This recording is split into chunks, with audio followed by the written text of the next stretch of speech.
ಮನೆಯ ಸುತ್ತ ಹೂವ ರಾಶಿ ಹಾಸಿರಬೇಕು. ಈ ತುಂತುರು ಮಳೆಯಲ್ಲಿ ನಾನು ನಿಮಗೆಲ್ಲ ಒಂದು ವಿಶೇಷವಾದ ಜಾಗಕ್ಕೆ ಕರ್ಕೊಂಡು ಹೋಗ್ತಾ ಇದ್ದೀನಿ.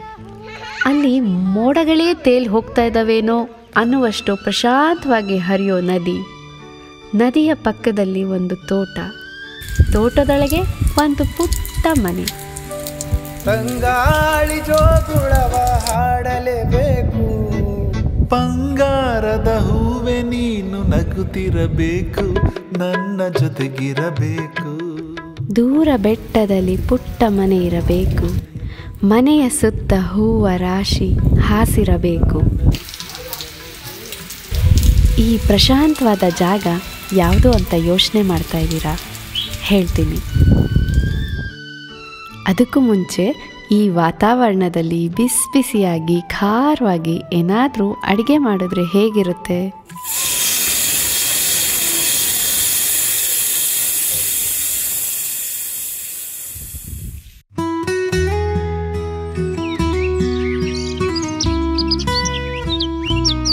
ಭಾನುವಾರ ಬೆಳಿಗ್ಗೆ ಹೀಗೆ ತೋಟನೆಲ್ಲ ಒಂದು ರೌಂಡ್ ಸುತ್ತಾಡ್ಕೊಂಡು ಬಂದಮೇಲೆ ನನಗೆ ಗೊತ್ತಾಗಿದ್ದು ಈ ತೋಟದಲ್ಲಿ ಬೆಳೆಯೋ ಬೆಳೆಗಳೆಲ್ಲ ಆರ್ಗ್ಯಾನಿಕ್ ಅಂತ.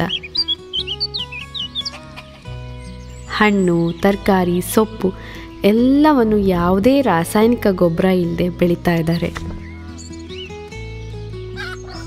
ನಾನಿಲ್ಲಿ ಫಾರ್ಮ್ ಹೌಸಿಗೆ ಬಂದಿದ್ದೀನಿ. ಫುಲ್ ಮಳೆ ಇದೆ, ಕ್ಲೈಮೇಟ್ ತುಂಬ ಚೆನ್ನಾಗಿದೆ. ಒಂದಷ್ಟು ಟೊಮೆಟೊ ಹಣ್ಣು, ಕೊತ್ತಂಬರಿ ಸೊಪ್ಪು, ಪುದೀನ ಸೊಪ್ಪು ಏನೇನು ಸಿಗುತ್ತೆ ನೋಡಿ ಅದನ್ನೆಲ್ಲ ಈಗ ನಾನು ತೊಗೊಂಡೋಗ್ತೀನಿ. ಬನ್ನಿ ನೋಡೋಣ. ಕೃಷ್ಣಪ್ಪ ಅವ್ರು ಹೆಲ್ಪ್ ಮಾಡ್ತಾರೆ ನನಗೆ.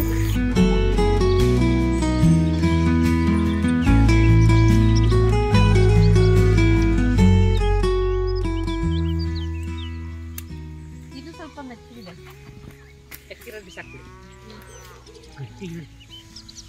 ರಸಮ್ ಮಾಡೋಕ್ಕೆ ಅಂತ ಒಂದಿಷ್ಟು ಟೊಮೆಟೋಸ್ನ ಕಿತ್ಕೋತಾ ಇದ್ದೀನಿ. ಫ್ರೆಶ್ ಟೊಮೆಟೋಸಿಂದ ಒಳ್ಳೆ ಟ್ಯಾಂಗಿ ರಸಮ್ ಮಾಡೋಣ ಅಂತ. ಇಲ್ಲಿ ನನಗೆ ಫ್ರೆಶ್ ಹಸಿಮೆಣಸಿನ್ಕಾಯಿನೂ ಸಿಕ್ತು. ನಾನಿವತ್ತು ಮಾಡ್ತಿರೋ ಸ್ಪೆಷಲ್ಲಿಗೆ ಈ ಹಸಿಮೆಣಸಿನ್ಕಾಯಿ ವೆರಿ ಇಂಪಾರ್ಟೆಂಟ್.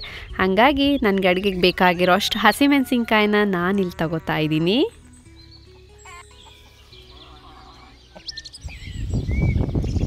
ಜೊತೆಗೆ ಕೊತ್ತಂಬರಿ ಸೊಪ್ಪಿಲ್ಲದೆ ಯಾವ ಅಡುಗೆನೂ ಕಂಪ್ಲೀಟ್ ಆಗಲ್ಲ. ಒಳ್ಳೆ ನಾಟಿ ಕೊತ್ತಂಬರಿ ಸೊಪ್ಪು ಘಮ ಘಮ ಅಂತ ಸ್ಮೆಲ್ ಬರ್ತಾ ಇದೆ. ಇವತ್ತು ನಾನು ಮಾಡ್ತಿರೋ ಅಡುಗೆಗೆ ಹೆಲ್ಪ್ ಮಾಡ್ತಿರೋರು ಯಾರು ಗೊತ್ತಾ? ಹೌದು, ಮಕ್ಕಳು ಮನೇಲಿದ್ರೆ ಅವ್ರ ಪಾಡಿಗೆ ಅವರು ಮೊಬೈಲು, ಟಿ ವಿ ಅಂತ ಅವರದ್ದೇ ಲೋಕದಲ್ಲಿ ಮುಳುಗಿರ್ತಾರೆ. ಆದರೆ ಈ ವಾತಾವರಣದಲ್ಲಿ ಬಂದ ತಕ್ಷಣವೇ ಎಲ್ಲ ಅವರಾಗಿ ಅವ್ರು ಬಂದು ನನಗೆ ಈರುಳ್ಳಿ ಬಿಡಿಸ್ಕೊಡೋದು, ಬೆಳ್ಳುಳ್ಳಿ ಬಿಡಿಸ್ಕೊಡೋದು, ಸೊಪ್ಪು ಬಿಡಿಸೋದು, ಹೀಗೆ ನೋಡಿ ಎಷ್ಟು ಹೆಲ್ಪ್ ಮಾಡ್ತಿದ್ದಾರೆ ಅಂದರೆ ಎಲ್ಲ ಮಕ್ಕಳು ಸೇರಿಕೊಂಡು ನನಗೆ ಅಳಿಲು ಸೇವೆ ಮಾಡ್ತಾ ಇದ್ದಾರೆ. ಚಿಪ್ಪಿ ಚಿಪ್ಪಿ ಚಾಪ ಚಾಪ ರುಬಿ ರುಬಿ ರು ರು ರು ರು ರು. ಈಗ ಇದನ್ನೆಲ್ಲ ನೋಡ್ತಾ ಇದ್ರೆ ನಿಮ್ಗೊಂದು ಐಡಿಯಾ ಬಂದಿರಬೇಕು ನಾನು ಏನು ಮಾಡ್ತಿರ್ಬೋದು ಅಂತ. ಹೌದು, ಭಾನುವಾರದ special mutton chops. So mutton ಇಲ್ಲದೆ ಭಾನುವಾರ ಕಂಪ್ಲೀಟೇ ಆಗಲ್ಲ ಅಲ್ವಾ? ಅದು ಊರ ಕಡೆ ಬಂದಿದ್ದೀವಿ. ಊರ ಕಡೆಯಲ್ಲಿ ಒಳ್ಳೆ ಆಡು ಮಾಂಸ ಸಿಕ್ಕಿದೆ. ಸೊ ಆಡು ಮಾಂಸ ಅಂದರೆ ಕೇಳಬೇಕಾ? ಆಡು ಮೇಯ್ದಿರೋ ಸೊಪ್ಪಿಲ್ಲ, ಹಾಗಾಗಿ ಆಡು ಮಾಂಸದಷ್ಟು ರುಚಿ ಬೇರೆ ಯಾವ ಮಾಂಸದಲ್ಲೂ ಸಿಗಲ್ಲ.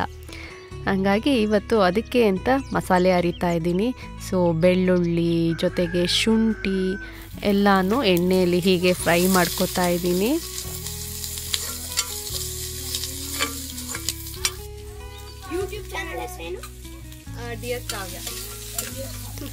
ಖಾರಕ್ಕೆ ಅಂತ ಹಸಿಮೆಣಸಿನ್ಕಾಯಿ ಹಾಕೋತಾ ಇದ್ದೀನಿ. ಇದೆಲ್ಲನೂ ಸ್ವಲ್ಪ ಎಣ್ಣೆಯಲ್ಲಿ ಬಾಡಿಸ್ಕೊಂಡು ಹಾಕ್ಕೊಂಡ್ರೆ ಒಳ್ಳೆ ಟೇಸ್ಟು. ಅಂದಾಗೆ ನಾನಿಲ್ಲಿ ಬಳಸ್ತಾ ಇರೋದು ಶುದ್ಧವಾದ ಗಾಣದ ಎಣ್ಣೆ, ಫಸ್ಟ್ ಲವ್ ಅಂತ. ನಾನು ಇದನ್ನು ಒಂದು 3 ವರ್ಷದಿಂದ ಬಳಸ್ತಾ ಇದ್ದೀನಿ. ಇದ್ರ ಬಗ್ಗೆ ಮತ್ತೆ ಯಾವಾಗಲಾದರೂ ಮಾತಾಡೋಣ. ಸೊ ನೋಡಿ, ಇವಾಗ ಆಡು ಮಾಂಸ ಎಷ್ಟು ರುಚಿ ಇರುತ್ತಲ್ವ ಈ ವಾತಾವರಣದಲ್ಲಿ. ಒಳ್ಳೆ ಮಾಂಸದ ಅಡುಗೆ ಅಂದರೆ ಬಾಯಲ್ಲಿ ಹಾಗೆ ನೀರು ಬರುತ್ತೆ. ಇದು ಬೇಯೋದಕ್ಕೆ ಎಷ್ಟು ಬೇಕೋ ಅಷ್ಟು ಉಪ್ಪನ್ನ ಇಲ್ಲಿ ಹಾಕ್ತಾ ಇದ್ದೀನಿ. ಜೊತೆಗೆ ಅರಿಶಿನ ಉಪ್ಪು ಎರಡೂ ಒಟ್ಟಿಗೆ ಹಾಕಿ ಹುರಿದ್ರೆ ಮಟನ್ ಒಳ್ಳೆ ರುಚಿ ಹಿಡಿಯುತ್ತೆ.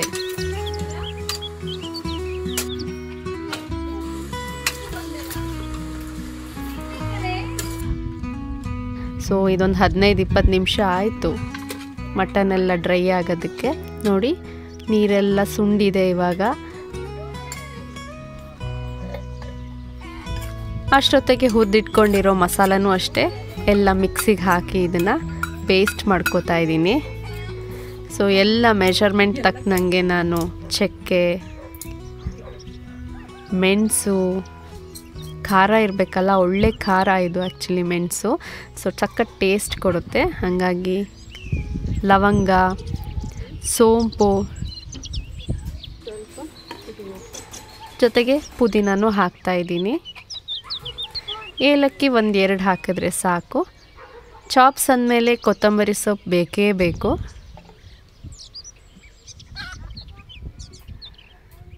ಧನಿಯಾ ಪುಡಿನೂ ಹಾಕ್ತಾಯಿದ್ದೀನಿ ಇಲ್ಲಿ.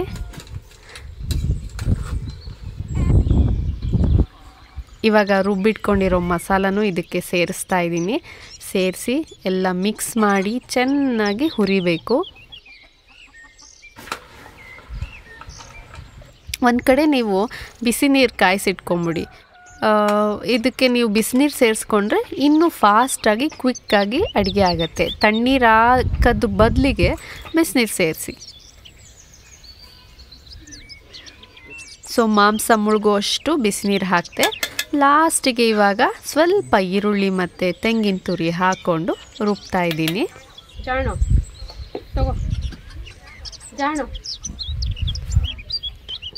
ರುಬ್ಬಿರೋದನ್ನು ಇದಕ್ಕೆ ಹಾಕಿದ್ರೆ ಅಲ್ಲಿಗೆ ಮಟನ್ ಚಾಪ್ಸ್ದು ಕೆಲಸ ಮುಗೀತು.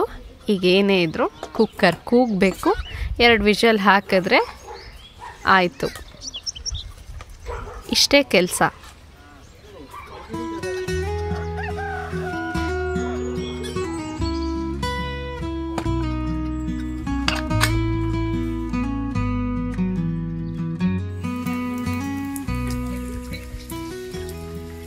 ಒಳ್ಳೆ ಮಳೆ ಇದೆ. ಬಿಸಿ ಬಿಸಿಯಾಗಿ ಮಟನ್ ರೆಡಿ ಆಗ್ತಾ ಇದೆ.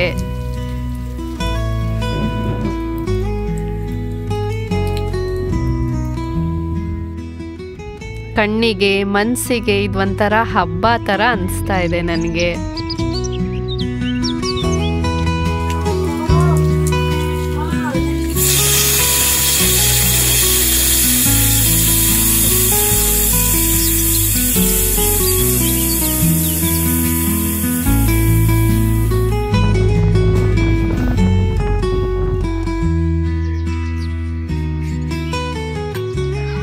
ಕುಕ್ಕರ್ ಕೂಗಾಗಿದೆ. ಮಟನ್ ನೋಡೋಣ. ವಾ, ಸಖತ್ತಾಗಿ ಮಟನ್ ಚಾಪ್ಸು ರೆಡಿಯಾಗಿದೆ. ಇದಕ್ಕೆ ಸ್ವಲ್ಪ ಹುಳಿ ಹಾಕಿದ್ರೆ ಟೇಸ್ಟು ಇನ್ನೂ ಅದ್ಭುತವಾಗಿರುತ್ತೆ. ಸೊ ಟೇಸ್ಟ್ ನೋಡ್ತಾ ಇದ್ದಾರೆ, ಎಲ್ಲ ಪರ್ಫೆಕ್ಟಾಗಿದೆ. ಸೊ ವೆಜ್ ಜೊತೆಗೆ ನಾನ್ ವೆಜ್ ಅಡುಗೆನೂ ರೆಡಿಯಾಗಿದೆ. ಈಗೆಲ್ಲ ಸೇರಿ ಊಟ ಮಾಡೋದಷ್ಟೇ ಬಾಕಿ.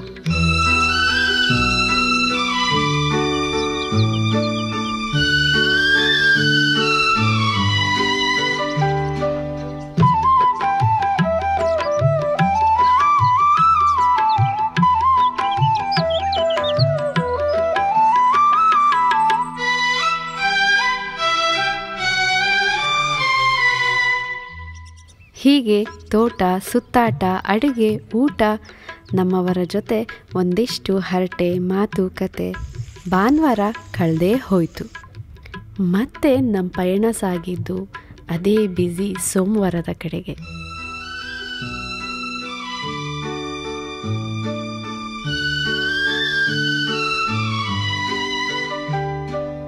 ದೂರ ಬೆಟ್ಟದಲ್ಲಿ ಪುಟ್ಟ ಮನೆ ಇರಬೇಕು, ಮನೆಯ ಸುತ್ತ ಹೂವ ರಾಶಿ ಹಾಸಿರಬೇಕು.